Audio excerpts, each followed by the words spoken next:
Kollam Chavara കാരാളിമുക്കിൽ SSLC വാലുവേഷന് പോയ അധ്യാപക സംഘത്തിന്റെ വാഹനം ഹർത്താൽ അനുകൂലികൾ തടഞ്ഞു.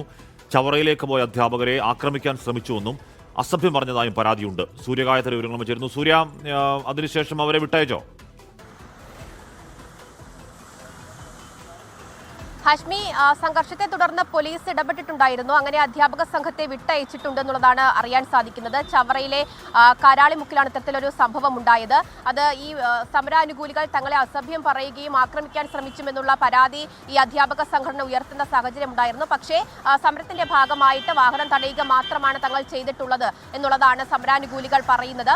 എന്തായാലും പോലീസ് ഇടപെടുകയും തുടർന്ന് ഈ അധ്യാപക സംഘത്തെ വിട്ടയക്കുകയും ചെയ്തു. SSLC വാല്യുവേഷന് പോകുകയായിരുന്ന സംഘം കാറിൽ ഉണ്ടായിരുന്നത്. അതിന്റെ വിഷ്വലൊക്കെ അധ്യാപകർ തന്നെ പകർത്തുകയും അത് പിന്നീട് പുറത്തുവിടുകയും ഒക്കെ ചെയ്യുകയും ചെയ്തിട്ടുണ്ടായിരുന്നു. എന്തായാലും കൊല്ലം ജില്ലയിൽ ഇത്തരത്തിൽ ഒറ്റപ്പെട്ട സംഭവങ്ങൾ മാത്രമാണ് ഇതുവരെയും റിപ്പോർട്ട് ചെയ്തിട്ടുള്ളത്. ഗ്രാമപ്രദേശങ്ങളിലാണ് കൂടുതലായിട്ടും KSRTC ബസ്സുകളും മറ്റ് വാഹനങ്ങളും സ്വകാര്യ വാഹനങ്ങളും ഒക്കെ സമരാനുകൂലികൾ തടഞ്ഞത്. ഈ നഗരപ്രദേശത്തേക്ക് വന്നു കഴിഞ്ഞാൽ അത്രത്തോളം ഹർത്താൽ ഈ ആളുകളുടെ ഈ ദൈനംദിന ജീവിതത്തെ ബാധിച്ചിട്ടില്ല എന്ന് വേണം മനസ്സിലാക്കാൻ. നിരവധിയായിട്ടുള്ള വാഹനങ്ങൾ KSRTC ബസ്സുകളൊക്കെ തന്നെ പോകുന്നുണ്ട്.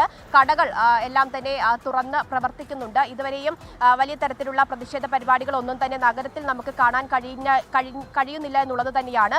കൊല്ലം ബസ് സ്റ്റാൻഡിൽ രാവിലെ ഒരു 6:30 മണി സമയത്ത് കുറച്ച് സമരാനുകൂലികൾ ബസ് തടയുക ഉൾപ്പെടെയുള്ള പ്രതിഷേധ പ്രകടനങ്ങൾ നടത്തിയിട്ടുണ്ടായിരുന്നു. അവരെ പോലീസ് അറസ്റ്റ് ചെയ്ത് നീക്കിയിട്ടുമുണ്ട്. നിലവിൽ ഇപ്പോൾ കുണ്ടറയാണ് നേരിയ തോതിലുള്ള ഒരു സംഘർഷ സാഹചര്യം നിലനിൽക്കുന്നത്. കുണ്ടറ മുളവനയിൽ ബിവറേജ് ഔട്ട്ലെറ്റ് ഹർത്താൽ അനുകൂലികൾ അടപ്പിക്കുന്ന ഒരു സാഹചര്യം ഉണ്ടായിരുന്നു. ഇപ്പോഴും മുളവനയിൽ പ്രതിഷേധക്കാർ ഉണ്ട്. അവർ നേരത്തെ KSRTC ബസ്സുകളും മറ്റ് സ്വകാര്യ വാഹനങ്ങളും ഒക്കെ തടഞ്ഞിട്ടുണ്ടായിരുന്നു. പോലീസിനെ സ്ഥലത്ത് വിന്യസിപ്പിച്ചിട്ടുണ്ട്.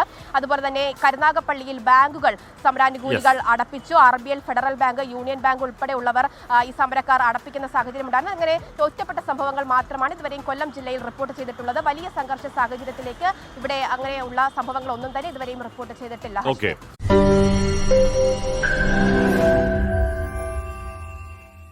ലോകത്തെവിടെയായാലും ഏത് സമയത്തും 24 വാർത്തകളും ഓഗ്മെന്റഡ് റിയാലിറ്റി പാക്കേജുകളും എക്സ്പ്ലെയിനറുകളും വിശദമായി കാണാൻ ഞങ്ങളുടെ YouTube ചാനൽ നിങ്ങൾക്ക് സബ്സ്ക്രൈബ് ചെയ്യാം.